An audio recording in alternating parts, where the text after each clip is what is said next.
Hello everyone and welcome back to Echoes from the Bog. This episode we are sending our warmest greetings from the Mire, and not just any Mire, as these past few weeks we have been delighted guests at the Greifswald Mire Centre, a peatland knowledge hub located in northern Germany. The Greifswald Mire Centre coordinates the largest database on peatlands in the world and hosts the Peatlands and Nature Conservation International Library, where you can find over 25,000 publications on our favourite ecosystems. The Greifswald Mire Centre bridges future-focused scientific research with the deep roots of history, natural heritage and storytelling. At the heart of this effort are the library's peatland readings hosted by Hans Joosten, a key peatland researcher, which make the significance of peatlands come alive through literature, reflection and shared human connection. We've been invited to spend a few weeks in residence at the Peatland Library as part of our Peatland Justice project. This residency offers us a rare and valuable opportunity, time to think, to read, to connect threads, and to deepen our relationship with peatlands through study and reflection. One of our central goals during this time is to begin shaping what we're calling a deep map of peatlands. Rather than producing a traditional map, those familiar visuals marked by tidy borders and color-coded patches, we're exploring mapping as a subjective, interpretive act. What does it mean to map something as slippery, as alive, as emotionally and ecologically charged as a bog? How do you represent something that resists being fixed in place or time? A deep map doesn't claim to be neutral. It doesn't flatten. Instead, it embraces complexity. It gathers stories, sensations, cultural narratives, political struggles, scientific data, and ecological rhythms into one layered form. It's a tapestry of what is often left unsaid in graphs, charts, and land classifications. In this sense, deep mapping becomes a form of listening, an attentive weaving together of multiple perspectives, temporalities, and experiences of place. This approach feels particularly powerful when applied to wetlands. These ecosystems are inherently liminal, defying fixed categorization. The soil shifts and reconfigures itself. Water levels rise and fall. Wildlife moves with the seasons, with climate, with time. Layers of peat hold the carbon of centuries past and the traces of those who have passed through: farmers, foragers, extractors, restorers, poets. Each imprint enriches the narrative of the bog, making it not just a landscape, but a living archive. In mapping peatlands this way, we hope to move beyond dominant narratives that see land only in terms of utility, ownership, or conservation status. We want to surface other ways of knowing ones rooted in relationship, justice, imagination, and care. And through that, we aim to offer a contribution to peatland storytelling that holds both the wounds and the wonders of those remarkable ecosystems.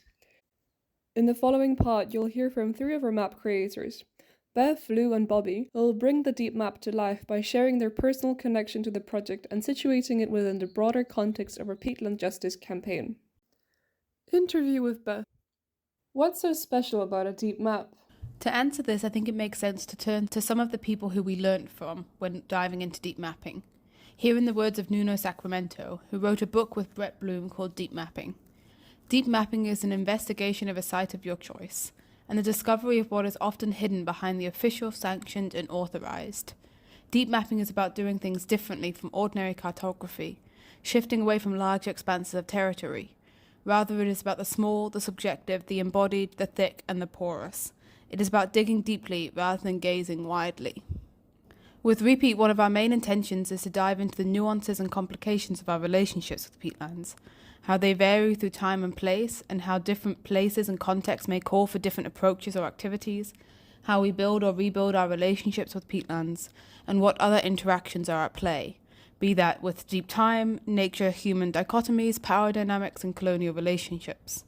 Deep mapping felt for us a way where we could navigate all of this, digging deep, as Nuno says, into all of these layers of peatlands. What kind of map have you been working on? The Deep Mapping project is currently part of our Peatland Justice campaign, so the starting point for the maps was the trade of peat across Europe, the extraction sites, the supply chains, the points of sale or retailers selling peat, the different products you find extracted peat soil in, the export and import countries, the trading hubs, the sites of profit, the environmental consequences of peat extraction and who's feeling that, and how does that differ from who's profiting? How do we capture the essence of such a systemic issue in a way that we can work through it in a way that is just for people, planet, and creatures? Then naturally, as we dove into some of these questions, other topics and personal connections arose. How have peatlands local to us been degraded in the past, before the use of peat in the horticultural sector? Why are there sometimes such well-mapped areas of peatlands, and for what purpose was that? What is the criteria for what is considered as well-mapped, and why are some peatlands that we know of not on these maps? How are peatlands mapped and present in the stories and memories of communities? And all of this is to say that there was a lot of deep mapping going on, and there's a lot in the works as well that deal with all of these different connections with trade, as well as our own personal connections and relationships.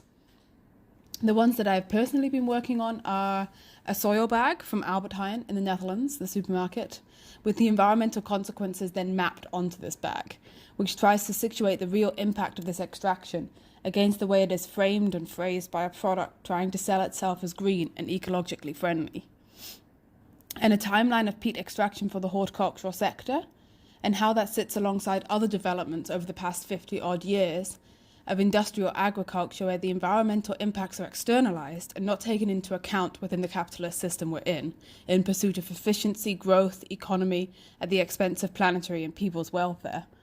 This map demonstrates that it's a relatively new phenomenon to use peat in this way, with books that I found in the Peatland Library in Greifswald written to introduce peat to gardeners and to dive into how to get used to this tricky and new growing media. And this really sits at odds with where we are now, where peat is positioned as the only option, and that all other options are too difficult to grow with and too hard to get used to. What made you include this process of deep map creation in the Peatland Justice project? We see that it's really important to approach the campaign, the Peatland Justice campaign, from a few points, which are interlinked and which provide different entry points for people and generally allow for a more holistic way of going about the issue. So we have these activities that allow for direct calls to action and clear steps that people who care about the issue of peat extraction and the use of peat soils in horticulture can take. This is our posters, videos, stickers. We have other activities aimed at talking to retailers and getting the issue on their radar.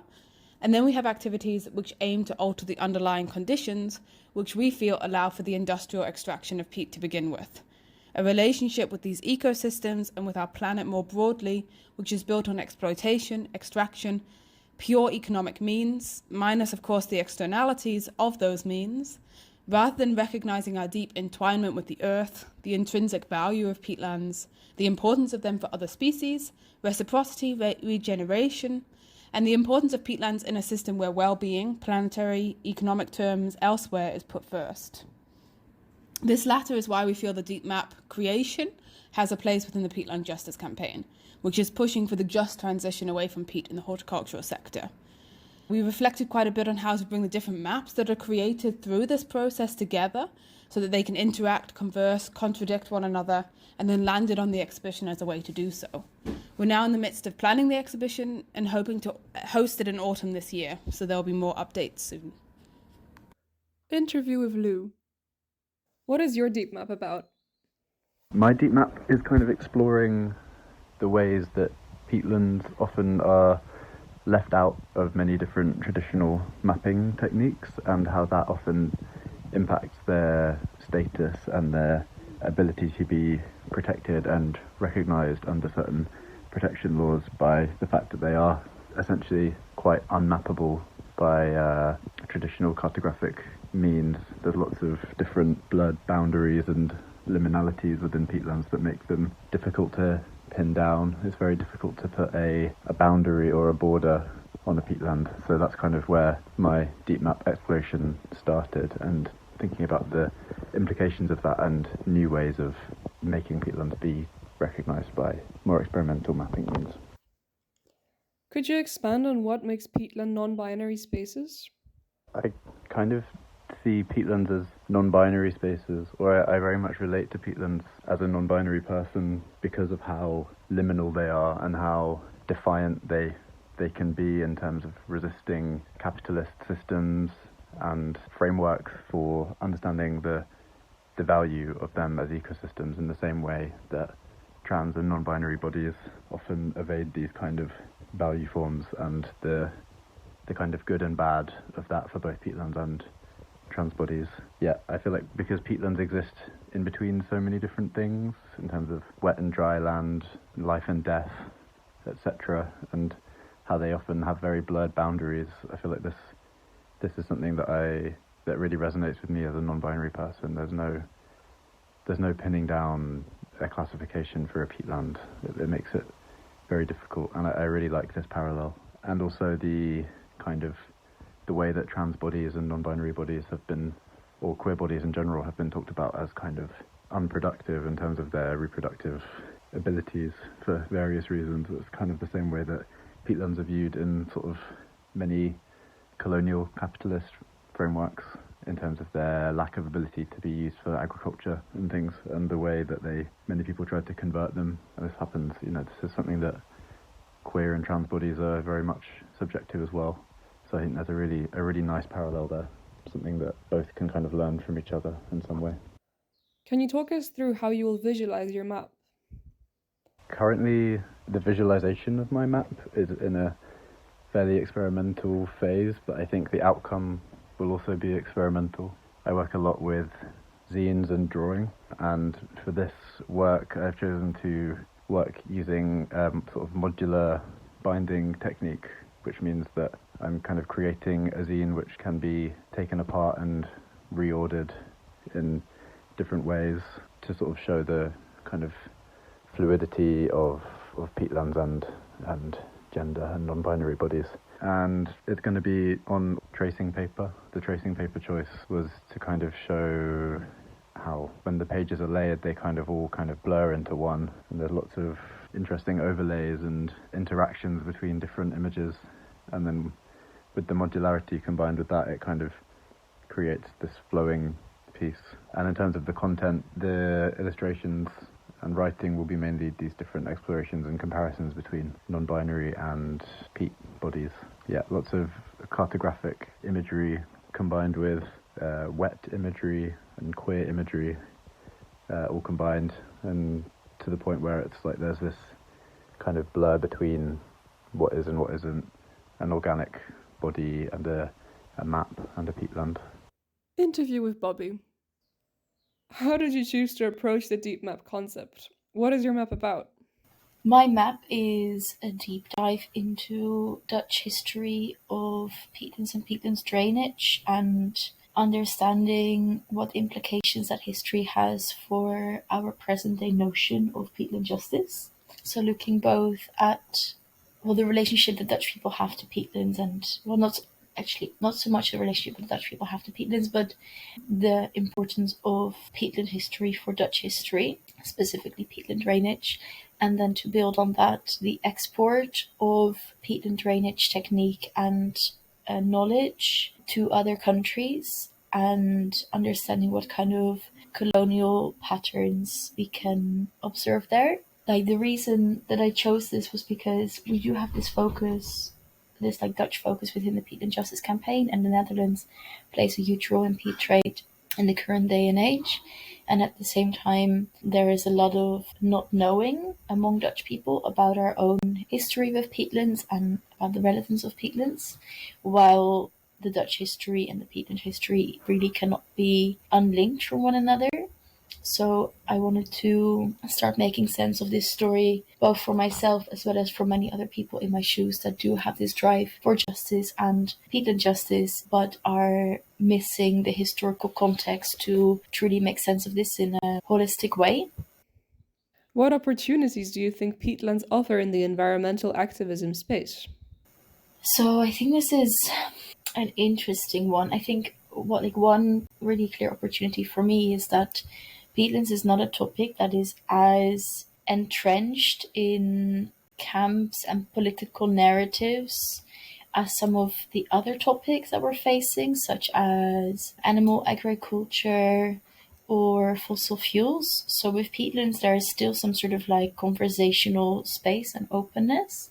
And that, in combination with the sheer relevance of peatlands on a climate, biodiversity and water level, I think gives really fertile soil for transformative change. And on top of that, considering that the Netherlands is built on peat, to truly understand what environmental justice means in the Dutch context, we have to understand what peatland justice is, because in the end they are probably one and the same. So there's really an opportunity there for the Dutch climate movement and Dutch people more generally to deeply investigate their own context, their own environment, and imagine and vision a just transition in their direct context.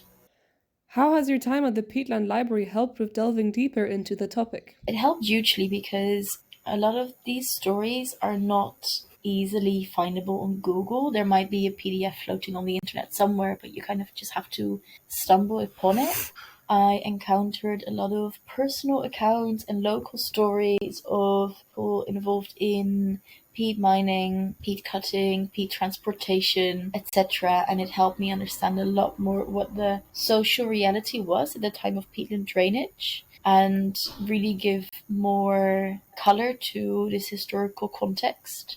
So really going like beyond the facts and the year numbers and getting a more personal feeling of what actually was happening back in the days and understand in what tone, in what narrative people were writing about peatlands. And this is often, like the sort of the adjectives and the subtleties used in these books are very telling of the conceptions of that time. And what I found very interesting is that there were just so many books about peatlands. Like there was a very strong connection with peatlands, or at least strong association with peatlands. A lot of common knowledge, like peatlands were an integral part to Dutch society. So I found it quite eye-opening to see how it was so alive back then, even though it was alive in a very destructive way because of all of the drainage and all of the cutting.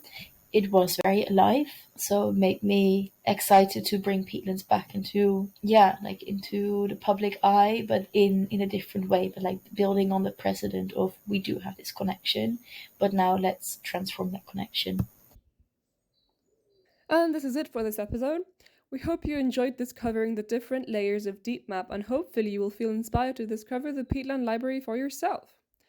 If you have a special relationship to peatlands and would like to share your own story with us, don't hesitate to reach out to us on Instagram at re-PEAT.earth or send an email to info@re-peat.earth. We love to connect with you, and who knows, maybe you can be featured on this podcast.